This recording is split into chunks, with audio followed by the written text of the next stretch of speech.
So good evening from here in New Hampshire, and greetings to everyone tuning in either live or as you view this broadcast at a later date from wherever you are in the world. It's really wonderful to see a couple returning names in the audience, and thank you all so much for tuning in.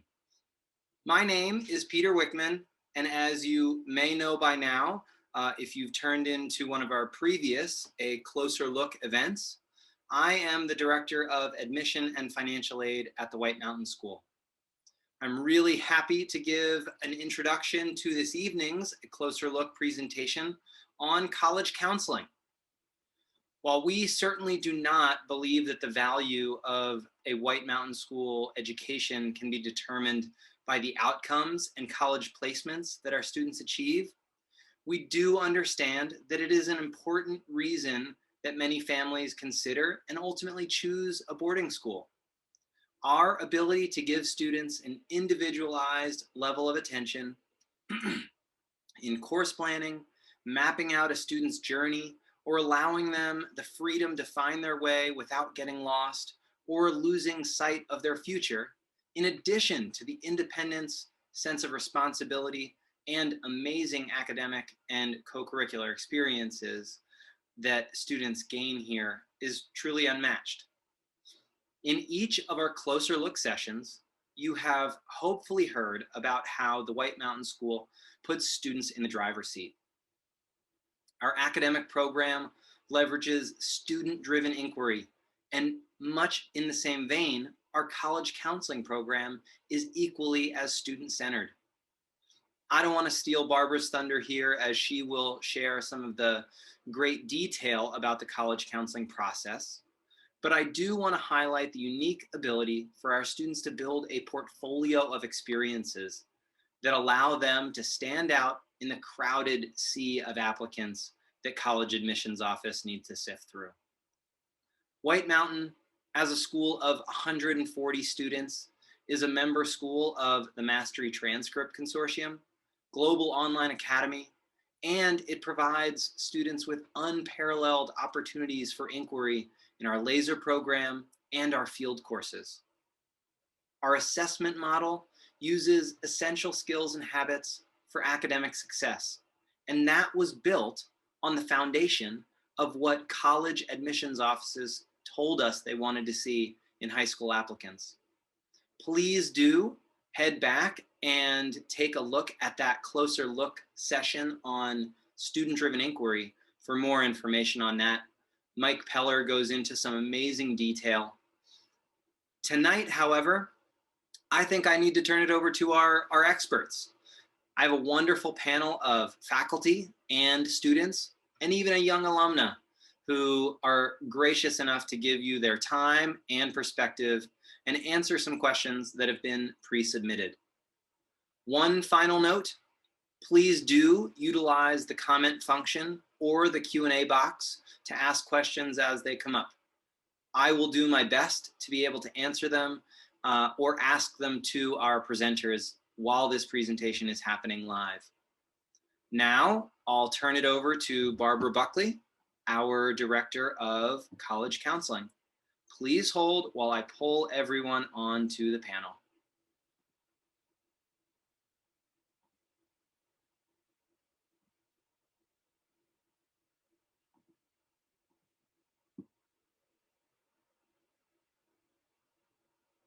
Hi, Barbara. Hey, Peter, how's it going? Oh, great. Barbara, give me 1 second to get the rest of our panelists up here, and then I'll ask you to begin, okay?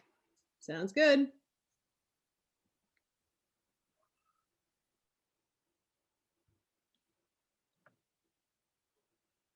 Come on, Oscar, get over here.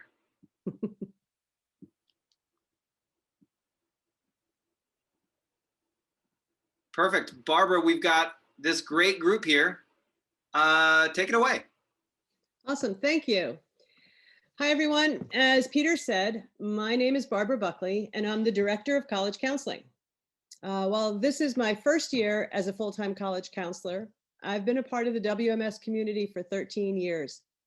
My first 12 years as a teacher, primarily teaching English and theater. Last year, I worked part-time with the interim college counselor and learned a lot about the scope and sequence of the college admissions process.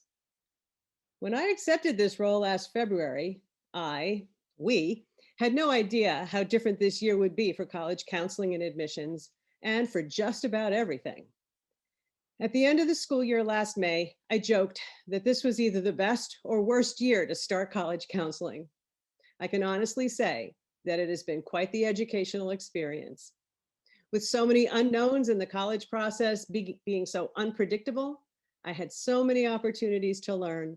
And I'll tell you, I've learned so much from the students and families who I am grateful to for asking so many tough questions. Well, here we are. We're here to answer your questions. So first, I'd like to introduce our panelists and ask them to quickly introduce themselves. First, I am so happy to see her back on WMS is Jalen Alexander. Jalen, welcome. And can you just give us a little information about who you are? Yes. Hello, my name is Jalen Alexander. I am a recent graduate of White Mountain, and I'm a current freshman at Wake Forest University. I'm originally from New Jersey, but I currently live in Massachusetts right now with my family, and I'm very glad to be back and to see all of you guys. Great to see you, Jalen. Okay, great. Next we have Oscar. Welcome, Oscar. Tell us a little bit about yourself. Hello. My name's Oscar. I'm a four-year senior at the White Mountain School. I really like skiing and rock climbing, and my favorite part about White Mountain is living with all my friends. Thanks, Oscar. It's great to see you. Next, I'd like to introduce Jim Chen. Jim, could you introduce yourself? Yeah, absolutely. My name is Jim Chen. I am a senior at the school. I've been here for 4 years, and I'm currently the judge of the school. It basically runs a committee of students and teachers when we are involving with the school's decision with the disciplinary stuff. And one thing that I love about White Mountain is that it got me to love skiing and the nature in general. Awesome. Thanks, Jim. And last but certainly and very certainly not least is JJ. Could you tell us a little bit about you? Sure. Hi. I'm JJ Cromer. I'm a humanities teacher here at White Mountain. Just my third year here. I've been at schools in Virginia, New York, and Maryland earlier in my career. I've got a lot of different roles here in addition to teaching either history or English. I coach soccer, I direct theater performances, I'm a dorm parent, and I'm the senior class advisor, which we'll learn a little bit more later on this evening. I'm also a parent of a White Mountain student who is in the midst of the college process because my daughter is a junior, so she's thinking about all these kinds of things. So I've got that hat to wear as well. I enjoy many things about working at White Mountain, but I would say just the fact that because I'm able to do lots of things and the students are able to do lots of things, we really have so many ways that we can interact, and you kind of get to know the whole person, and it's really gratifying. We forge really strong bonds. Thanks, JJ. Well, I have the honor of asking some of the pre-submitted questions. So I'm going to kick it over to our students first. And Jalen, you touched on this a little bit, but can you tell me, where you are in school again and what the process was like to get there, how you ended up choosing the school where you enrolled? Absolutely. So right now I attend Wake Forest University in Winston-Salem, North Carolina, and my college process granted my father, Lawrence Alexander, is a former college counselor at White Mountain and other schools before that. So he was definitely instrumental in helping me and doing a lot of like, naviance and figuring out how all that works. But I utilized College Board and Common App to figure out, what schools I was interested in applying to and how my interests and possible majors would fit well with those schools. So I think in the end, I applied to like 15 different schools, which is a lot. But after, going through the application process, the supplemental essay process, and then getting back the acceptances, you start sifting through, okay, which school best fits me? And Wake Forest ended up just being the best fit. It's a small school, a little bit over 5,000. So compared to White Mountain, clearly that's bigger. But in the grand scheme of colleges and universities, it's not big at all. And Winston-Salem in and of itself is a city, but where we're located has a suburban feel. And we're not too far from like the mountain regions. I'm not quite sure what they're called, but I definitely want to go explore those too. So yeah, Wake just ended up being a great fit. But the process, I would say I started, after completing my SATs and ACTs, it was probably about like a year process, end of junior year to May of senior year. Great. Thanks so much, Jalen. And Jim and then Oscar, I'll have you go in that order. Where are you both in the college process? I guess I'm pretty much finished with the college application process with the help of Barbara, of course. I applied to like a lot of schools, I'd say. And I cannot express how thankful I am of Barbara being always like helpful throughout this process. And it's a stressful process, but I made it through at this point. Thanks, Jim. And Oscar? Yeah, so I'm also finished with my college process. I've applied to a bunch, heard back from a few. And Jim kind of summed it up, but yeah, thank you so much, Barbara, for all the time. Yeah, it's kind of, yeah.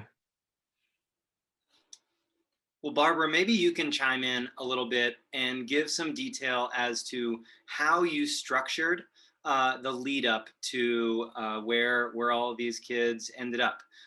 So when the meetings really started, when planning, everything from standardized testing to essays and letters of recommendation. Would you mind walking us through that process? Not at all. So it's COVID has certainly thrown us a curveball. So many things are different. Typically, starting in junior year, the juniors are taking, they've taken a PSAT in their 10th grade year, as well as in the fall of their 11th grade year. And then starting in the spring, they start taking SATs and ACTs. As you may have heard, many colleges have made reporting of SAT scores and ACT scores optional. There are some schools that have gone absolutely test blind where they won't even look at them. And then there are still some that require them. So one of the things that we needed to do was kind of vet the different colleges to see which ones were requiring and which ones weren't. And if the students needed to take them for the certain colleges that they were trying to get into. So that's a whole other story. But anyway, getting back to the process, in the spring of junior year last year, we were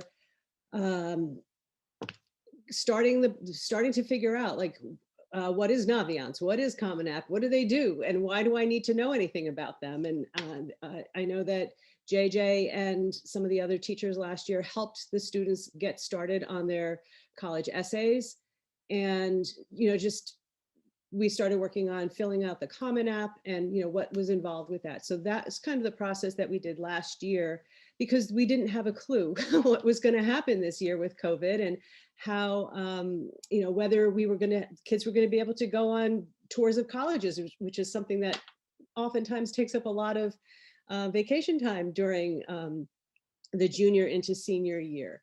So, you know, we wound up last year's juniors. I said, if you can get a chance to get on a college campus, do it.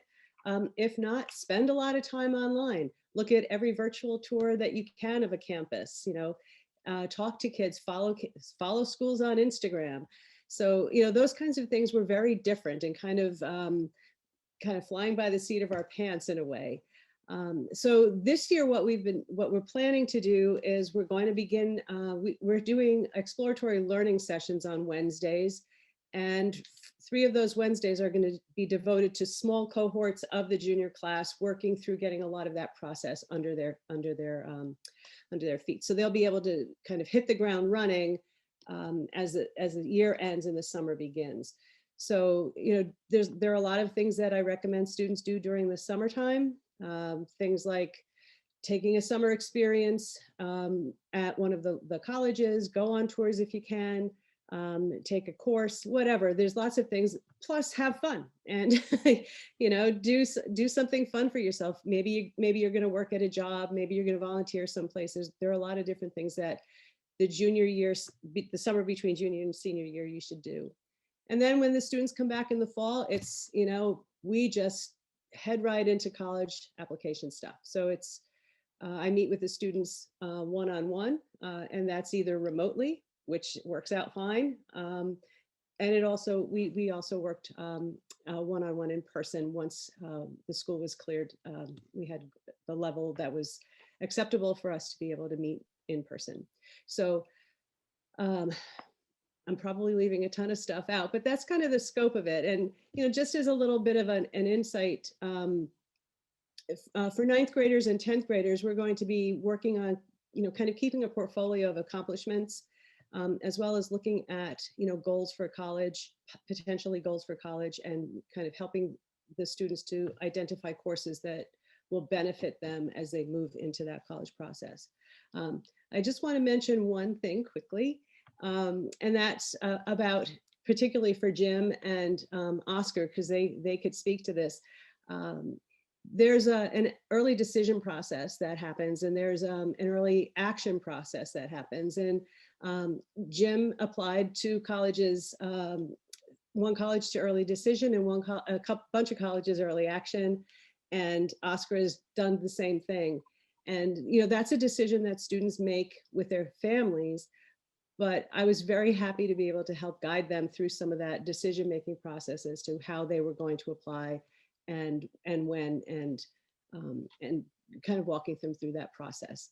So it's a very close relationship that we develop in the process of walking through. And I'm sure Jalen experienced that with, well, clearly with her dad, but also with Eric last year. And, you know, so it's kind of in our DNA to, you know, really work with those relationships that we have built with students over time. So does that answer your question there, Peter? Barbara, that was great. That gave a great overview of the steps and the timeline that you'll take with students. So thanks for that. One of the pieces that I know, Barbara, do you want to keep going? Oh, I just have one thing that I wanted to mention. One of the things that we decided to do this year, and we'll continue to do it probably next year as well, is we made WMS an SAT and ACT testing site. So we were able to have students take the test here in a safe environment, in a controlled environment where we weren't exposing them to COVID, you know, potentially in the outside community. And it was also really great because a lot of students didn't have an opportunity to take it during the summer because so many exams had been canceled. So, and we'll probably continue to do that. We're having SATs and ACTs this March for our students here on campus. And depending on the situation, we'll continue to do that next year. Perfect. Thanks for that added piece, Barbara. One of the other pieces that is really crucial in a student's development of their college application and their college profile is the letter of recommendation. I'd love to go around the horn again with our students. Jalen, you can go first, and then Oscar and Jim. Tell me about who you asked and why you asked that person. Yes, so I asked two people, two former teachers at White Mountain, Elliot Taft and Renee Blacken. And I asked Elliot because he had been my teacher for two different classes that year, and we had forged a pretty good connection. And he actually taught the African American and Latinx literature class, and I fell in love with that class. He introduced me to so many amazing writers of color, James Baldwin, Sandra Cisneros, Jessamine Ward, and I was like super intrigued, and I ended up doing well in those classes, which helped. But I asked Elliot, and I clearly couldn't see his letter of recommendation, but I know he did a wonderful job, and so I'm always thankful for that.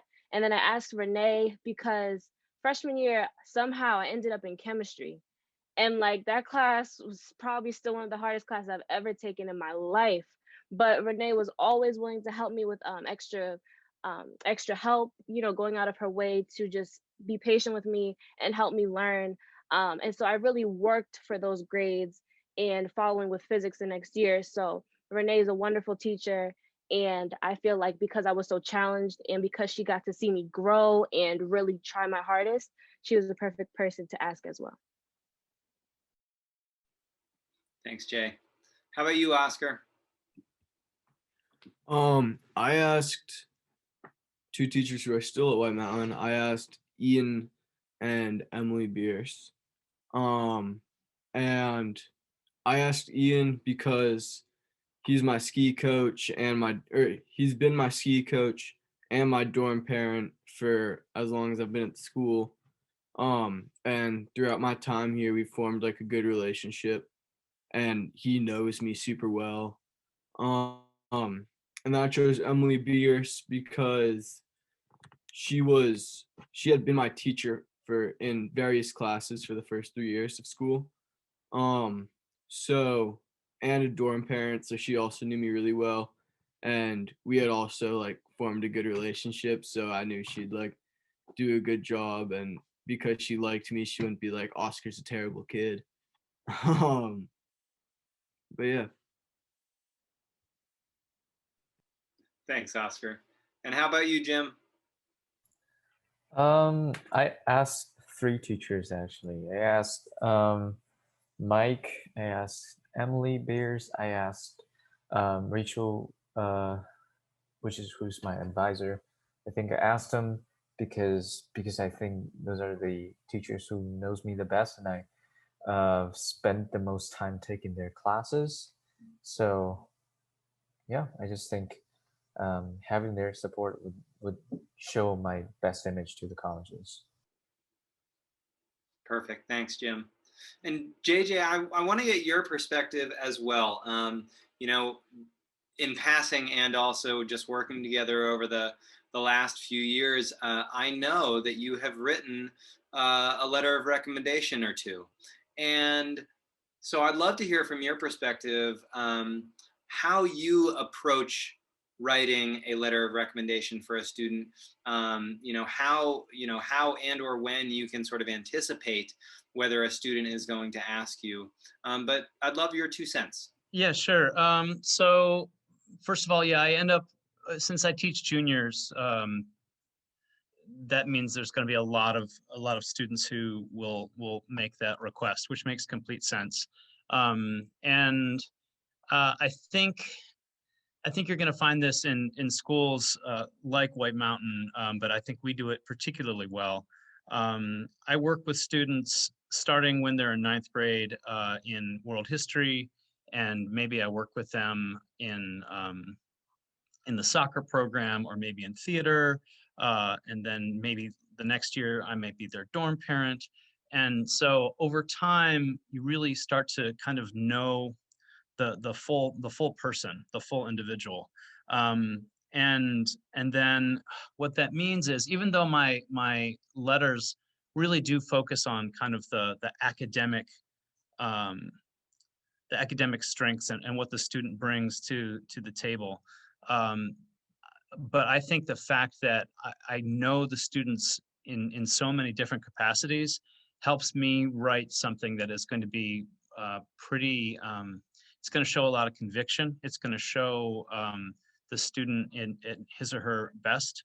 And it's in those kind of in-between spaces where you kind of, I think, get to know kids in ways that it doesn't kind of hit you all at once. It just kind of accrues slowly. You know, we have meals with kids, we go on field courses with kids, late night, you know, just chats in the dorm, things like that. That really starts to add up.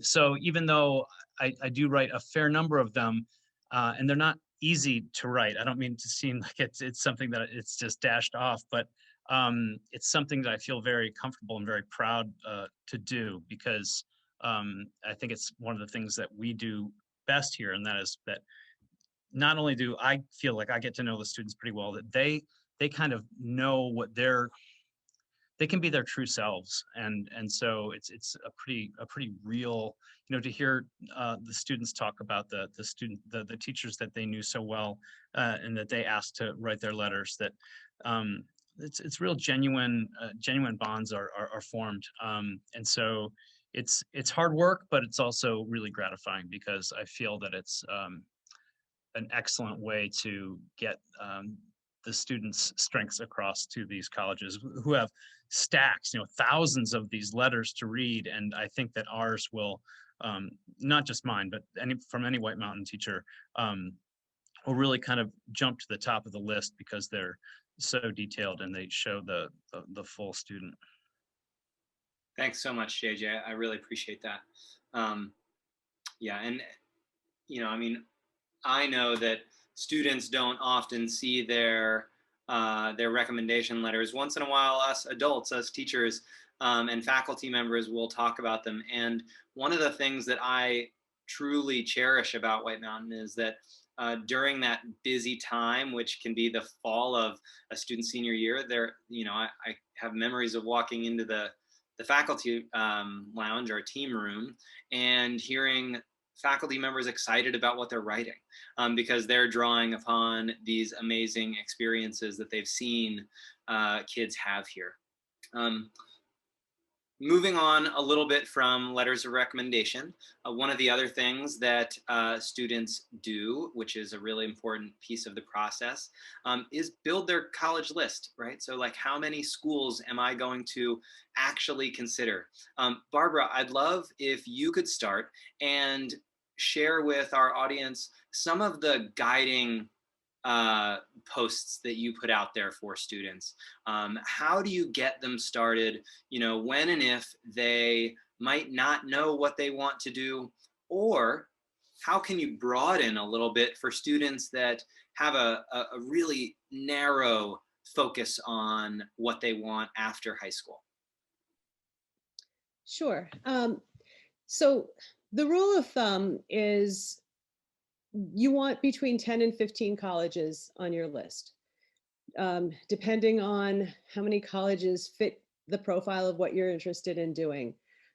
We look for, when I think about a college list, the perfect college list, it has 10 colleges on it.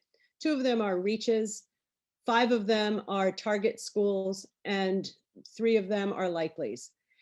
And sometimes we make 3 reaches and 2 likelies, depending on the student and depending on the level of the number of colleges that are good for that student. I think it's safe to say that most students have more than 10 colleges.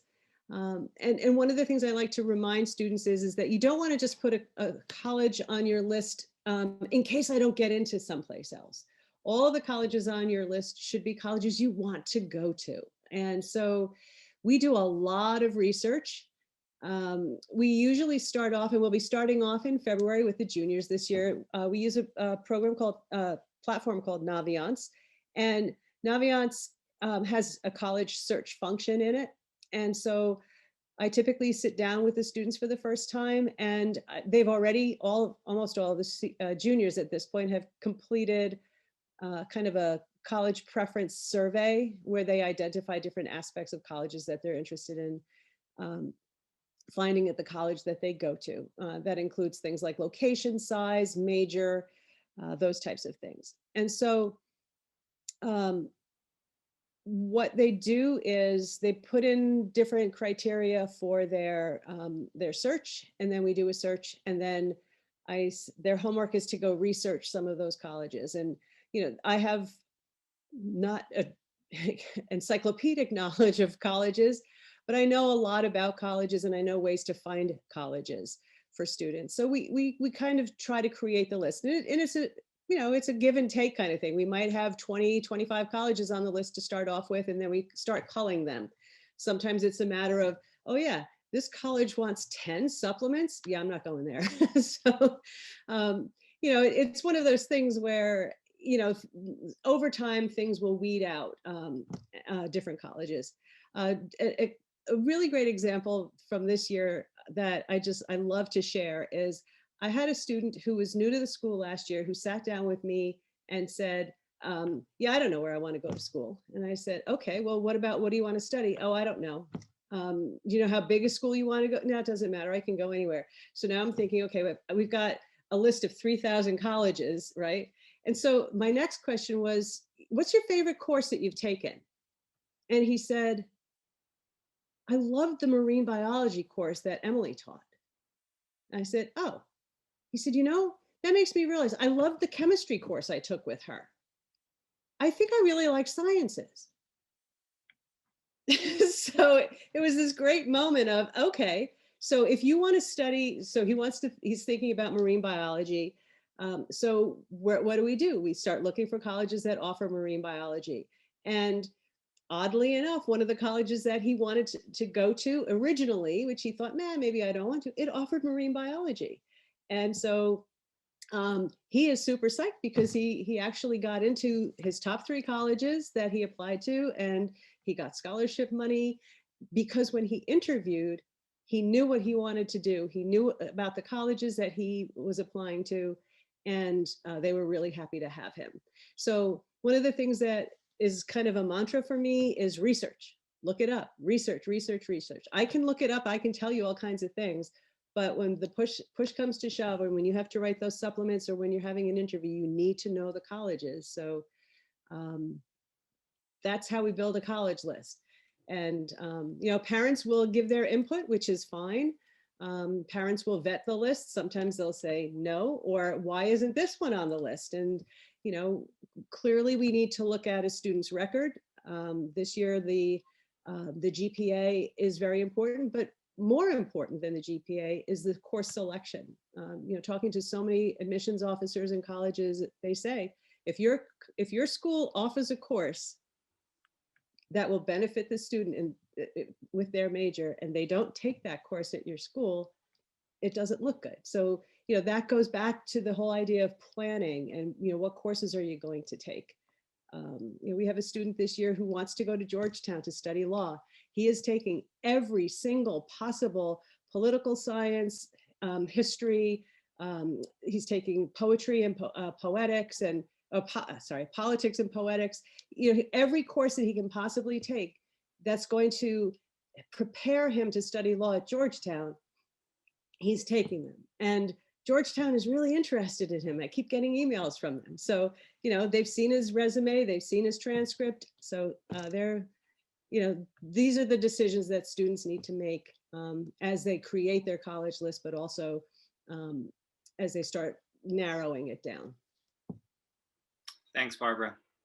And I'll go in this order this time: Oscar, and then Jim and Jalen.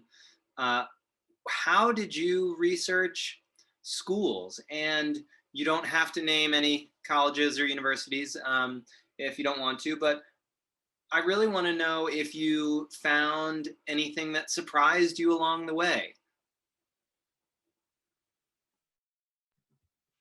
So when I was looking for colleges, one of the most important things for me was that it's near the mountains and near skiing and climbing. So also that it was out west, because I live in New Hampshire and kind of want to go. Um, so that like I started looking at all like the known schools like University of Utah, like CSU. Um, and then through talking to friends as well as through the list that Barbara and Eric gave me, I found Quest and Lewis and Clark, which are two smaller schools that kind of surprised me by how much I liked them. Um, and so those quickly became high on my college list. Um, Another thing I wanted to do, or what thinking of my future, is I want to study neuroscience. So I started looking at schools that had programs for that and it would help me succeed in that. So that's kind of like those are like my big things when it came to me picking colleges that I wanted to go to. Thanks, Oscar. And how about you, Jim?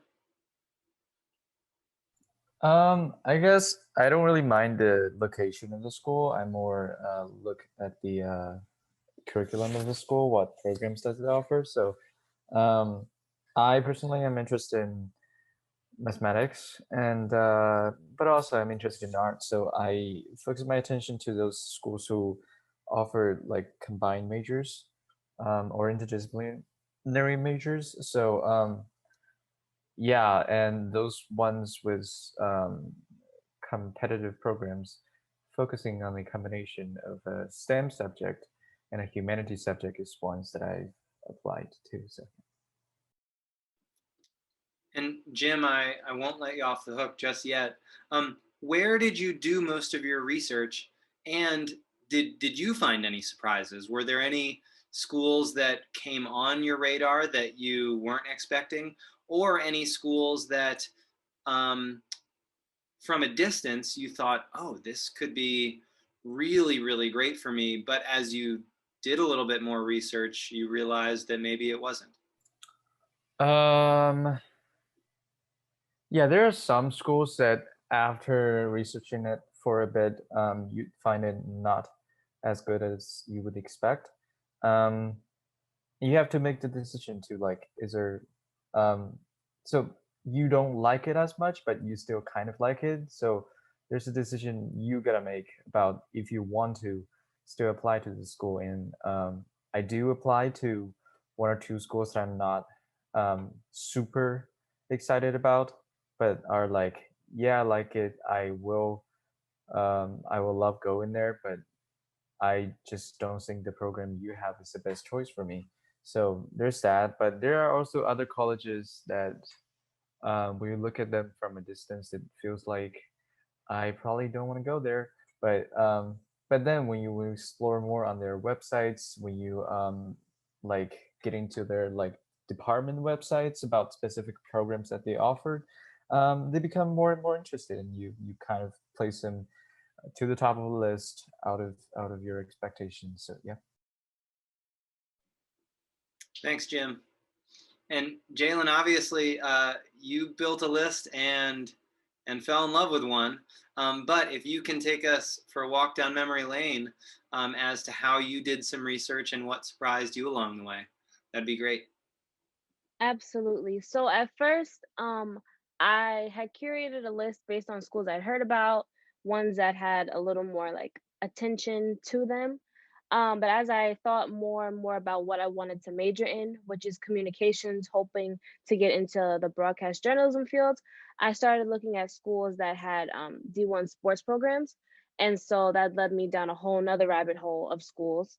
And then after taking the SAT and the ACT, I realized that those were not going to be the strong points of my application process. So I was looking more at schools that were test optional. And so again, Wake Forest happened to be test optional and then had D1 sports. And then just like the dice just kept rolling in the right direction. So obviously, that's where I ended up. But I was interested to find, so many quality schools that before the pandemic didn't require test scores, which made me feel a little bit better. Because at first I was nervous. I was like, am I going to be able to attend a school that's, a great quality, you know, with my test scores. So it ended up working out, but definitely found some interesting notions there. But I'm grateful that it worked out. Thanks, Jalen. JJ, one of your roles that you mentioned earlier is that you're the senior class advisor. And we've talked a little bit tonight about things like letters of recommendation and building a college list. There are both college-focused things that I'm sure you help to support as senior class advisor, but there's also the experience of being a senior that I'm sure you help to contribute to as well. Can you talk to me a little bit about that role and your approach to it and all of that? Yeah, sure. I'd say the role of senior class advisor is in the beginning of the year to help the college counseling process. That's primary on the seniors' minds. The whole college process. That's the thing that they're thinking about the most. They're the most stressed about, and so I think I feel like there's just so many conversations going on with seniors about where they are, what they're thinking about, what they're worried about, how their applications are going. In many cases, those conversations are with people who I'm writing letters for, but it's really kind of wide open. And our senior class is going to be 30 some odd students, so pretty small. So you can sometimes have conversations with 4 or 5 people at a meal maybe, and you're that's a good chunk of the senior class. It has been different this year, of course, because of coronavirus restrictions and whatnot. But so I guess I like to think of the senior class advisor being helping the senior year experience behind the scenes, helping to kind of keep kids motivated and on task. And then the senior class advisor kind of steps a little bit more center stage, helping to make the senior year experience a really positive one. With we have senior privileges that seniors get about midway through the year, and then there's really fun things like our end of year program with prom and baccalaureate and things like that. So that's where I'm a lot more involved. And I think it's important, the early stuff, that foundational work, just getting to know people, I think is really invaluable, because that really helps to seniors really have to come together. Oh yeah, and senior gift too. The senior gift is also part of the end of year events and responsibilities. And so Don't forget senior dessert. Oh yes, and the senior dessert. That's right. Senior Very dessert important. That's right. Yep. Thank you. And that's with 100 days before graduation is the senior dessert. Yeah, and that kind of kicks off like the senior spring sort of. So just being able to kind of leverage those relationships and to help people just have a fantastic send-off. Hopefully by April or so, people know what they're going to be doing the next year, if they're going to be going to school, or they've decided on a gap year, or they're going to work, or whatever they're going to do.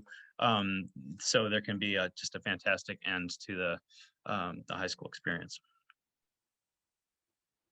Thanks, JJ. Well, to be mindful of our time this evening, I'm going to wrap up with one question around the horn. I'll go in the same order that we kicked things off. So Jalen, Oscar, and Jim to start, and then JJ and Barbara, I'll have you close it down. I'd love for each of you to give one piece of advice to students that are exploring boarding school, realizing that they could be rising ninth graders, or they could be rising seniors, and particularly with the outcome in mind. And that's not the way that we always do it, but as you all think about how you got to where you are today, what are some of the things that helped set you up and put you on that path? So one piece of advice for our attendees, Jalen, whenever you're ready. I would say be willing to try new things. And so that would mean, like, expanding your options. Don't be closed off to something that you might not be familiar with, because for all you know, it could be one of the best things for you. Yeah, just try new clubs, try new sports, get involved in something that you might have no idea, what it is, but I think that helps to make someone more well-rounded. And even if it's not something that, you're in love with, it can at least become a talking point, or it can be something that you have a shared experience with and you can use that later towards your advantage. So definitely try everything, and just keep an open mind, definitely. Thanks, Jay. Oscar. I'd say like pick a school that fits your personality.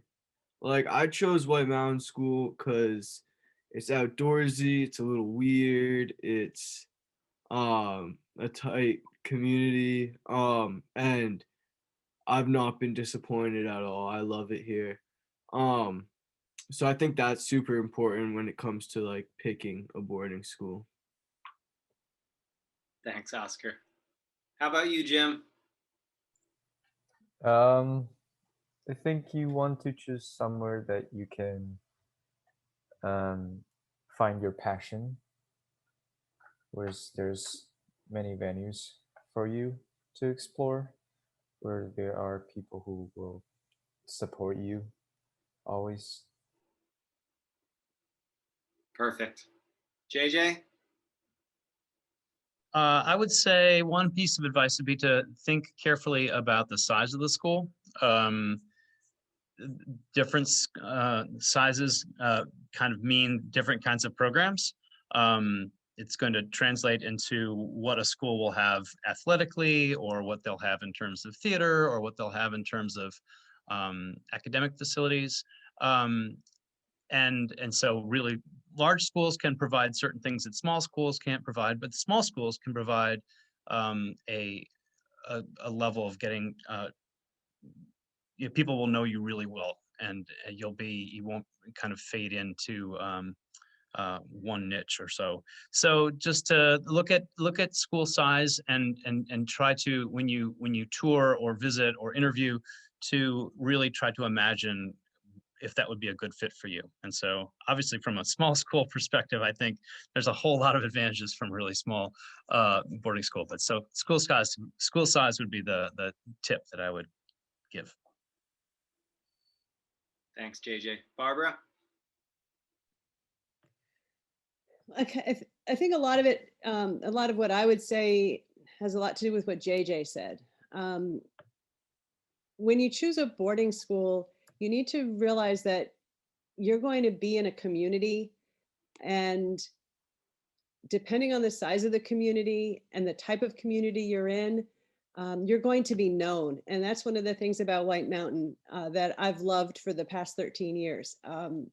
I know the students, and if I don't know them, I get to know them. And whether it's, just sitting down with random kids during a meal when I'm on duty, or during lunch, it's just the White Mountain School. You're not going to fall through the cracks. So if you don't want to fall through the cracks, this is the place to be. I think a good example of that is as the college counselor, I write a school recommendation for every single senior. And that goes from students who have been here for all 4 years and students who just showed up in September. So I was able to write honestly and knowledgeably about every student, because I was able to get to know even those students who arrived in September. I was able to get to know them well enough. And, I just love that about a small boarding school. And, as JJ said, we may not have, tons and tons of, hundreds of different course options. So look at the course options and see if there are courses you want to take. Look at our sports options. If you want to go ice climbing, this is the place to go, or if you want to go whitewater kayaking, whatever. Look at, as I say to my students as they're researching colleges, know the school, know that what you're getting yourself into is what you want to be in. So that's my advice. Thank you, Barbara. I can't help but get up on my soapbox for a minute as well and give a piece of advice for anybody tuning in. I stole this from an amazing colleague, a cross-country coach down at the first school where I started teaching. And he would tell the students, his runners, every single day, take care of the little things and the big things take care of themselves. And I find that to be undeniably true, particularly in a small community. You have a good number of folks who know you well enough to help you take care of those little things. And I think that one of the reasons our students are able to achieve the outcomes they do is because they've had some guidance and some support with the little things, and the big things do take care of themselves. So with that, thank you all for joining us. Thank you to the panelists for joining me tonight, and for the attendees for tuning in. One last piece is that today is January 20th, and our application deadline is January 31st. So if you are a prospective family and working your way through the process, please let us know if there's any way that we can help.